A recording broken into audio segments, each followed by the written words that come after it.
3 cries from a crow. It means joy or death. But when hundreds scream together, only terror follows. Jim and his family drive their RV, laughing carefree, until a tree blocks the road, sprawled like a corpse across their path. They step out to look. A crow lands above them. Then the sky splits open, countless black wings circling, choking the light. Panic drives them back into the RV. They turn, fleeing. Soon they reach a quiet town, but faces are pale, lifeless. At the gate, wrecked cars pile high, tires shredded like bones. A funeral drags on, mourners stiff. When Jim's family appears, every head turns in perfect unison. He asks for the highway. No one answers. Only the sheriff steps forward, murmuring, "Keep driving straight." As they leave, his smile twists, wrong, inhuman. At first, everything still seemed normal, but soon the family realized something was wrong. The RV had never turned, no side roads, no forks. Yet somehow they were back at the town's gate. The same wrecked cars, the same pale girl in a white dress. Every detail repeating, twisted, inevitable. The sheriff, as if expecting it, leaned to his deputy. "Do you think they're ready?" He ordered Kenny to prepare the roadblock.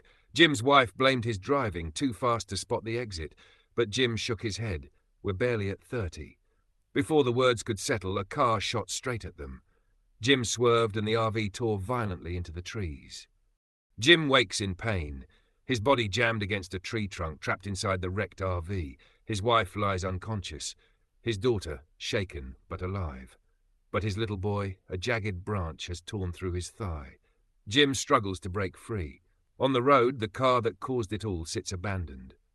A drunken man stumbles out, spots the wreck, and rushes away to seek help. At that moment, the sheriff and Kenny are finishing their blockade. The drunk blurts out what he saw, and the sheriff hurries to the crash. Inside the other car, he finds another man, dazed and twitching, high beyond control. He props him up and moves on. Town residents arrive, dragging the family out.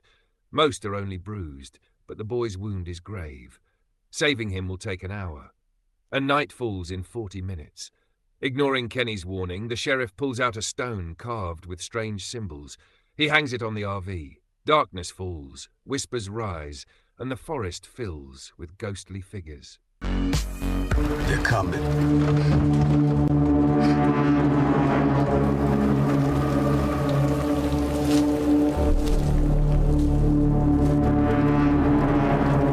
The man thought rescuers had arrived.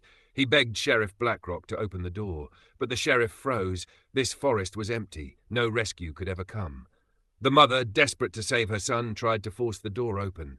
The sheriff shoved her back, snarling, "Those outside are not human. They are demons, masters of disguise." But the man refused to believe. While the sheriff's guards slipped, he stole the talisman meant to ward them off. By the time the mother noticed, it was already too late. It was only a dream. As long as the talisman stayed inside the RV, the demons outside could not touch them. But others were not so lucky. On their way back, their tires burst on hidden spikes. The deputy warned them, "No matter what you see on the road, never stop." They fled toward a communal house, but the doors were barred, residents shoving against the wood, refusing entry. No one could tell anymore. Were these outsiders human, or demons wearing their faces? As the shouting rose, an old man descended the stairs. Outside, the desperate pounded on the door, begging to be let in. Then, from the corner, another group appeared. Julie's eyes glazed, bewitched, until the deputy saw it. He raised his gun, fired without hesitation. The shot hit and did nothing. The figure didn't even bleed.